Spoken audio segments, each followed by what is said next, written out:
Welcome to my YouTube channel Maitri tutorial. तो friends, अभी तक हमने ट्रांसपोर्ट सिस्टम के 3 पार्ट पढ़े हैं। आज हम ट्रांसपोर्ट सिस्टम का पार्ट 4 पढ़ेंगे, जिसमें हम पढ़ेंगे आरएच फैक्टर के बारे में, हार्ट के बारे में, heart beat, blood pressure, blood circulation in human body और डबल सर्कुलेशन के बारे में। तो सबसे पहले पढ़ते हैं आरएच फैक्टर के बारे में।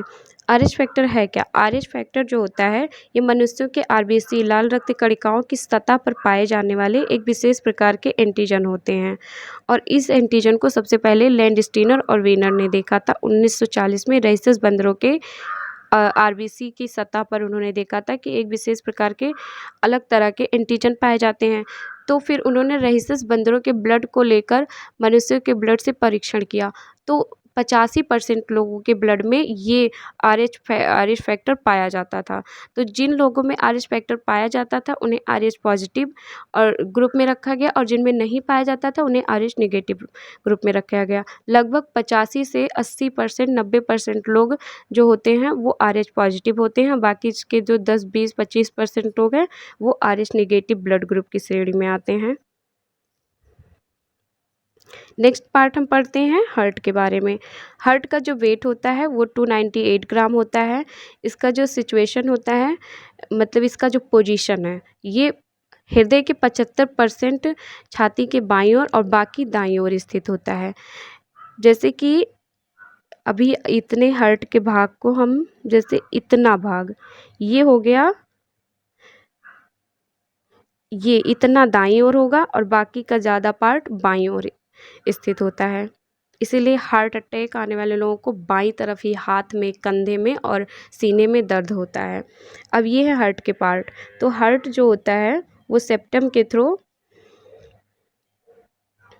हार्ट जो होता है ये सेप्टम के थ्रू 2 भागों में बटा होता है। ये है सेप्टम, इससे 2 भागों में बटा होता है। इस तरफ के भाग को दायां भाग और इस तरफ के भाग को बायां भाग कहा जाता है।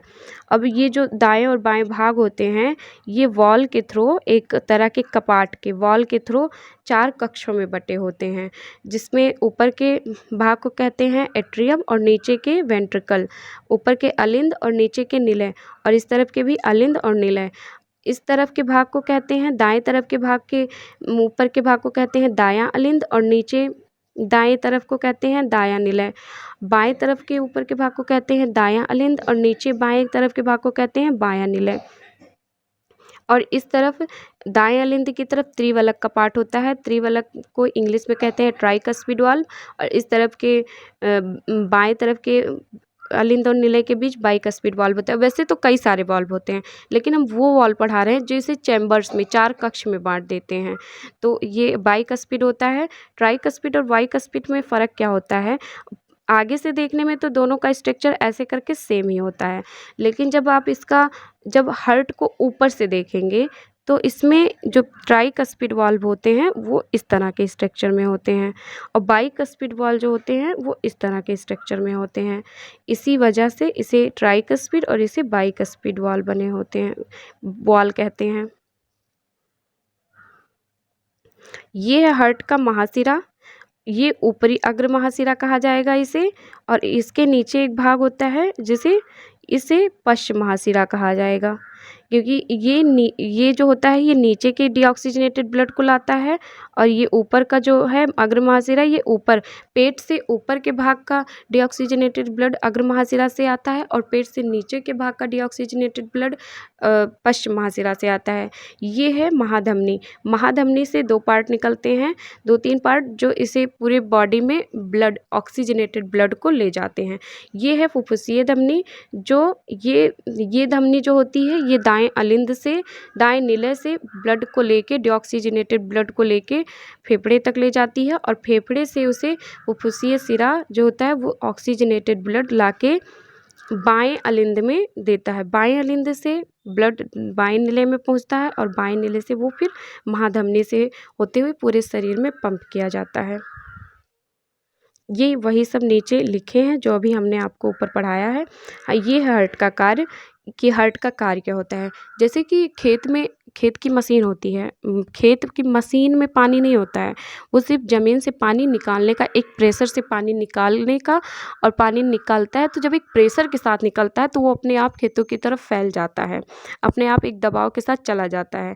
तो मशीन की ज़रूरत सिर्फ पानी को निकाल के एक दबाव के साथ फेंकने की है, उतना काम हम लोगों के हार्ट का है। वो भी हमारे ब्लड को केवल लेती है और पंप करने का काम करता है, वो इस प्रेशर के साथ फेंकने का काम करता है, जिससे ब्लड आसानी से पूरी बॉडी में फ्लो हो सके, बह सके। तो इसका कार्य होता है कशेरुकी में रुधिर को पंप करने का काम होता है। ये कशेरुकियों के हृदय पेशी से, ये कशेरुकियों का हृदय जो होता है वो हृदय पेशी, जिसे कार्डियक मसल्स कहते हैं, उसी से बना होता है। ये पेशी केवल हृदय में ही पाया जाता है। हृदय पेशी कार्डियक मसल्स जो होता है ये केवल हृदय में ही पाया जाता है, और इस मसल्स को मायोकार्डियम कहा जाता है। और मायोकार्डियम मसल्स जो होती है ये एक अनैच्छिक पेशी है, ऊतक है। इसके जो ऊतक होते हैं वो अनैच्छिक होते हैं, मतलब इसे हम अपनी इच्छा अनुसार रोक या चला नहीं सकते हैं। हार्ट को ना हम रोक सकते हैं ना चला सकते हैं। जैसे कि हाथ पैर में ऐच्छिक पेशियाँ होती हैं, तो इन्हें हम अपने मर्जी से रोक सकते हैं और अपनी मर्जी से चला सकते हैं। अब हम पढ़ते हैं, ये मिसप्रिंट हो गया है, मानव शरीर में रक्त परिसंचरण तंत्र, blood circulation in human body.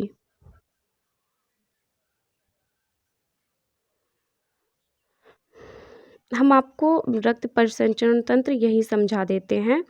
ये है हमारा हार्ट और ये है लंग्स, ये लंग्स है, और ये है हमारा माउथ, जहाँ से हम ऑक्सीजन, मतलब नोज़ से ऑक्सीजन लेते हैं। अब हार्ट से में ये है दायां भाग और ये है बायां भाग। बाएं तरफ जो होता है वो ऑक्सीजनेटेड ब्लड होता है, जिसमें ऑक्सीजन होते हैं, और दाएं तरफ जो होता है वो डीऑक्सीजनेटेड ब्लड होता है। ये शरीर का दायां बायां भाग है, ना कि हृदय का। हृदय का दायां बायां भाग बराबर से होता है, ये शरीर का दायां बायां भाग है। ये देखिए, ये ज़्यादातर इस तरफ है और ये थोड़ा सा हृदय जो है वो दाएं तरफ है। तो हमारे शरीर में यहाँ हार्ट से ये देखिए निकलता है, और ये धमनी, महाधमनी निकली, महाधमनी से फिर कई सारे आर्टरी से आर्टरियोल्स बनते हैं, ये सारे पूरी बॉडी में और ऑक्सीजनेटेड ब्लड पहुंचाते हैं। सबसे पहले ऑक्सीजनेटेड ब्लड पहुंचाते हैं, उसके बाद जो हमारे शरीर में ये सिरा है, ये जो अग्र महाशिरा मैंने कहा था, ये पश्च महाशिरा, ये ऊपर के शरीर के ऊपरी शरीर के भाग से डीऑक्सीजनेटेड ब्लड लाके दाएं अलिंद में छोड़ती है, और ये पश्च महाशिरा जो होता है ये नीचे के शरीर से डीऑक्सीजनेटेड ब्लड लाके दाएं अलिंद में छोड़ती है। फिर दायां अलिंद जो होता है वो ब्लड को दाएं निलय में देता है। दाएं निलय से जो फुफ्फुसीय धमनी होती है वो ब्लड को लंग्स में ले जाती है। लंग्स में उस डीऑक्सीजनेटेड ब्लड जो होते हैं वो ऑक्सीजनेटेड होते हैं, और वहाँ से फुफ्फुसीय सिरा जो होता है वो ब्लड को लाकर बाएं अलिंद में छोड़ता है। बाएं अलिंद से ब्लड बाएं निलय में जाता है, और बाएं निलय से ब्लड एक प्रेशर के साथ महाधमनी में जाता है। महाधमनी से ब्लड फिर पूरे शरीर में घूमता है। इसी क्रिया विधि के बारे में जो अभी मैंने आपको समझाया है, यही सब मैंने आप यहाँ लिखा है, वैसे भी पढ़ देते हैं। इस क्रिया को ऑक्सीजन युक्त रक्त फुफ्फुसीय, इस क्रिया में ऑक्सीजन युक्त रक्त फुफ्फुसीय सिरा से बाएं अलिंद में आता है, वहाँ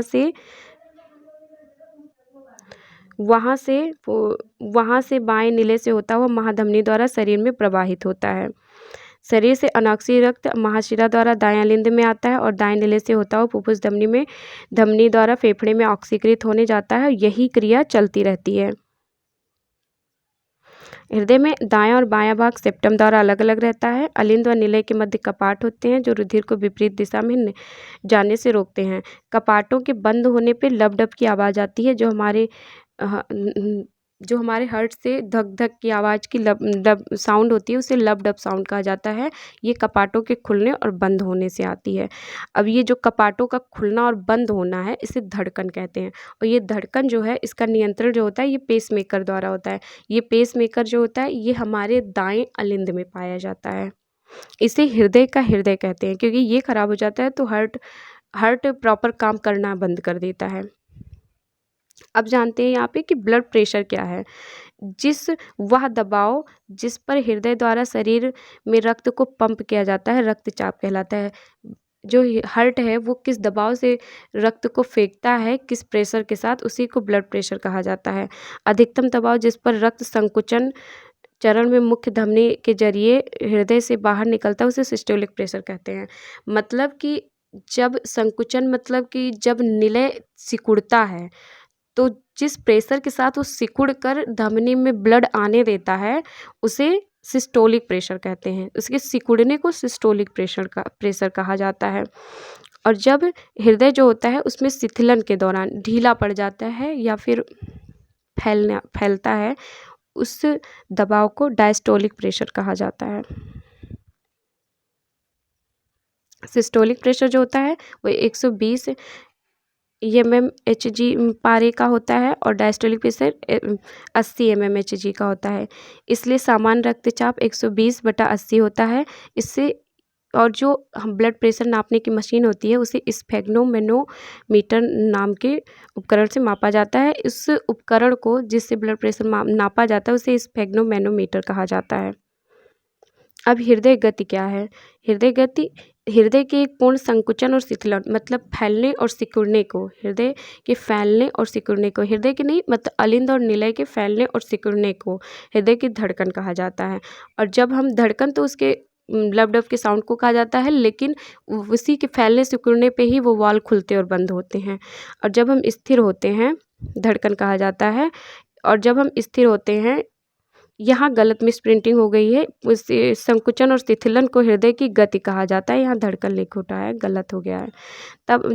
तब आम तौर पर जब हम स्थिर होते हैं तब आम तौर पर हृदय 1 मिनट में 70 से 72 बार धड़कता है। अब हृदय गति को नापने के लिए जिस उपकरण का यूज होता है उसे स्टेथोस्कोप कहा जाता है। ये इस तरह का होता है। ये फिगर भी मैंने छोटा सा यहाँ पे लगाया है। अब आगे देखते हैं कि दोहरा परिसंचरण क्या है। वह परिसंचरण तंत्र जिसमें रक्त शरीर के एक पूर्ण चक्र में हृदय से 2 बार होकर गुजरता है, इसे दोहरा परिसंचरण कहा जाता है। कि मतलब पूरे शरीर से आके ब्लड हार्ट में आए, फिर एक बार हार्ट से पूरे शरीर में जाए, इसी को दोहरा परिसंचरण कहा जाता है। ये देखिए, एक बार डीऑक्सीजनेटेड ब्लड आया और एक बार ऑक्सीजनेटेड ब्लड, लंग से ऑक्सीजनेटेड ब्लड आया, पूरी बॉडी से डीऑक्सीजनेटेड ब्लड आया। अगर यही पूरी बॉडी से डीऑक्सीजनेटेड ब्लड डायरेक्ट लंग्स में आता और वहाँ से ऑक्सीजनेटेड होके हार्ट में जाता, तब इसे एकल परिसंचरण तंत्र कहा जाता। लेकिन वो डीऑक्सीजनेटेड पूरी बॉडी से आके तब लंग्स में जाता है हार्ट में होके, इसीलिए इसे दोहरा परिसंचरण तंत्र कहा गया है। यही यहाँ मैंने सिस्टमैटिक ढंग से लिखा है कि मनुष्य के परिसंचरण तंत्र में रक्त का हृदय से फेफड़े में जाना और फिर फेफड़े से रक्त हृदय में वापस जाने के मार्ग को फुफ्फुस परिसंचरण मार्ग कहते हैं। जब हार्ट से जो डीऑक्सीजनेटेड ब्लड है वो लंग्स तक जाता है, या जो ऑक्सीजनेटेड ब्लड है वो लंग्स से हार्ट तक आता है, उस केवल हार्ट और लंग्स तक के जो मार्ग हैं उन्हें फुफ्फुसीय परिसंचरण कहा जाता है, पल्मोनरी सर्कुलेशन कहा जाता है। और रक्त का हृदय से शरीर के सभी अंगों को जाना या शरीर से वापस हृदय में आने के मार्ग को सिस्टमैटिक सर्कुलेशन। अब जो डीऑक्सीजनेटेड ब्लड हमारी पूरी बॉडी से हार्ट में आ रहा है और जो ऑक्सीजन पूरी बॉडी में हार्ट से जा रहा है, इसे सिस्टमैटिक सर्कुलेशन कहा जाता है। मतलब हार्ट का बॉडी के अदर ऑर्गन से जो कनेक्शन होता है, जो रास्ता होता है, उसे सिस्टमैटिक सर्कुलेशन कहते हैं। और हार्ट का जो लंग्स से जो इतना सर्कुलेशन होता है उसे पल्मोनरी सर्कुलेशन कहते हैं। और इन दोनों सर्कुलेशन को मिलाकर डबल सर्कुलेशन कहा जाता है। इन दोनों अंग तंत्र को मिलाकर दोहरा परिसंचरण तंत्र कहा जाता है। तो तो अभी तक अगर आपने मेरे वीडियो को देखा है तो आपका बहुत बहुत धन्यवाद। Thanks for watching my videos. Please like share and subscribe my channel.